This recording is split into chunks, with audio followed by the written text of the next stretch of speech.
আসসালামু আলাইকুম। আজকের পর্বে আবারও চলে এসেছি আপনাদের মাঝে নতুন আরও একটি রেসিপি নিয়ে। আজকের রেসিপিতে থাকছে খুবই সহজ আর ঝটপট তৈরি করে নিতে পারবেন এমন একটি নাস্তার রেসিপি, আর খেতেও দারুণ সুস্বাদু। হাতের কাছে সময় না থাকলে রমজান মাসে ঝটপট এই নাস্তাটা তৈরি করে নিতে পারবেন ইফতারের আগ মুহূর্তে। শুধুমাত্র 3 পিস পাউরুটি আর একটি মাত্র ডিম দিয়ে এই নাস্তাটি তৈরি করব। তাই এখানে আমি 2টি কাঁচামরিচ কুচি করে নিয়েছি, একটি টমেটো ছোট ছোট করে কেটে নিয়েছি, 2টি মিডিয়াম সাইজের পেঁয়াজ কুচি করে নিয়েছি। এবার আমি একটি বাটি নিয়ে নিব, একটি ডিম ভেঙে নিয়ে নিচ্ছি। এখন এই ডিমটাকে একটা কাঁটা চামচের সাহায্যে খুব ভালোভাবে ফেটিয়ে নিতে হবে। দেখতে পাচ্ছেন আমি ডিমটাকে খুব ভালোভাবে ফেটিয়ে নিচ্ছি। এই তো ডিমটা খুব ভালোভাবে ফেটিয়ে নিয়েছি। এবার আমি এই ডিমটাকে একটা সাইডে রেখে দেব। এবার নিয়ে নিচ্ছি 3 পিস পাউরুটি।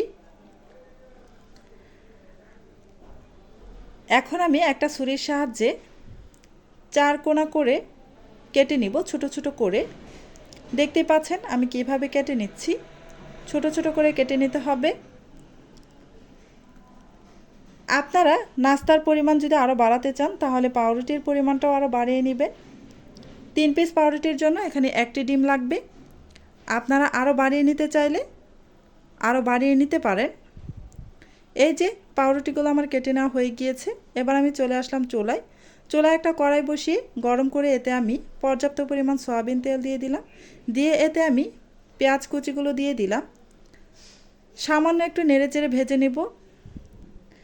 সামান্য ভেজে তারপর এতে আমি 2টি কাঁচামরিচ কুচি দিয়ে দিলাম।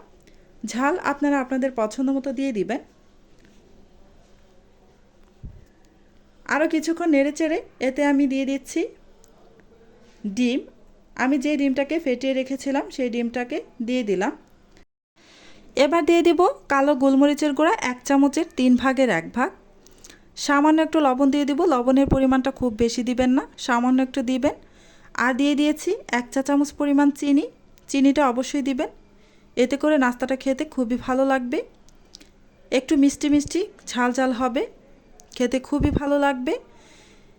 এবার নেড়েচেড়ে খুব ভালোভাবে মিশিয়ে নিয়ে ডিমটাকে স্ক্র্যাম্বল করে তারপর এতে আমি আগে থেকেই যে টমেটোটা কেটে রেখেছিলাম ছোট ছোট পিস করে, সেই টমেটোটাকে দিয়ে দিলাম। দিয়ে আবারও নেড়েচেড়ে কিছুক্ষণ ভেজে নেব। এই তো কিছু সময় আমি নেড়েচেড়ে ভেজে নিচ্ছি। কিছু সময় আমি ভেজে নিয়েছি, প্রায় 2 মিনিটের মতো হবে চুলার আঁচ মিডিয়াম ফ্লেমে রেখে। এবার আমি এতে আগে থেকেই কেটে রাখা পাউরুটিগুলো দিয়ে খুব ভালোভাবে মিক্স করে নিচ্ছি। এখন এই পাউরুটিটাকে খুব ভালোভাবে নেড়েচেড়ে মিক্স করে তারপর ভেজে নিতে হবে। অনবরত নেড়েচেড়ে ভেজে নিতে হবে। চুলার আঁচ মিডিয়ামের থেকে একটু হাই ফ্লেমে রেখে ভেজে নিব। এই যে দেখতেই পাচ্ছেন খুব ভালোভাবে আমি ভেজে নিয়েছি। এবার আমি নামিয়ে পরিবেশন করে নিব। দেখতে পাচ্ছেন দেখতে কতটা লোভনীয় লাগছে আর খেতে দারুণ সুস্বাদু। আপনারা অল্প সময়ের মধ্যে এই নাস্তাটা তৈরি করে নিতে পারবেন। আপনারা চাইলে রমজান মাসেও ইফতারির আগ মুহূর্তে এই নাস্তাটা তৈরি করে নিতে পারবেন শুধুমাত্র 5 মিনিটেই। আজকের মতো এখানেই বিদায় নিচ্ছি। আবারও চলে আসব অন্য কোনো দিন নতুন আরও একটি রেসিপি নিয়ে। আপনারা অনেক বেশি ভালো থাকবেন, সুস্থ থাকবেন। আল্লাহ হাফেজ।